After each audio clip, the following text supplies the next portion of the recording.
ఇంకా ఏ మాత్రం ఆలస్యం చేయకుండా requesting Allu Aravind sir to please speak for all of us. చాలా ఆలస్యం అయిపోయింది. ఇప్పుడు 10 గంటలకి ఇప్పుడు మైక్ ఇస్తుంది మాకు. తర్వాత విజయ్ మాట్లాడతారు. Congratulate all the team. Mouli heroine, director ఇక్కడ డైరెక్టెడ్ అంటే డెబ్యూ ఇంత బాగా డైరెక్ట్ చేశావు. So you acknowledge the other friends also. It's so nice. కాకపోతే ఈ సినిమాని ఇక్కడికి నేను రావడానికి ముఖ్యంగా మా గీతార్ట్స్ని ఆవహించిన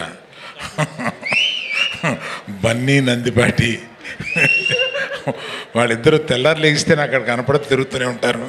మేమిద్దరం కలిపి ఓ సినిమా తీసుకున్నాం. ఇది రిలీజ్ చేయాలన్నారు. గీతా ద్వారా రిలీజ్ చేసాం. సో చాలా సంతోషం వాళ్ళిద్దరూ సక్సెస్ అయినందుకు. పర్టికులర్గా ఇటువంటి చిన్న సినిమాలని ఎంకరేజ్ చేస్తూ విజయ్ ఇటువంటి ఫంక్షన్స్కి వచ్చి వీటిని పాల్గొనడం అనేది it's a very very appreciable thing. Very nice of you Vijay to encourage people like this. తర్వాత ఇంకొకటి ఆఖరి మాట ఏంటంటే, ఈ టీనేజర్తో సినిమా తీస్తే ఇంత గోల్ ఉంటుందా? బాగుంది. మళ్ళీ టీనేజర్స్తో ఏదైనా కథ రాయించి ఏదైనా సినిమాలు తీస్తే బాగుండు అని అనిపిస్తుంది అనమాట. Thank you one and all. Thank you very much.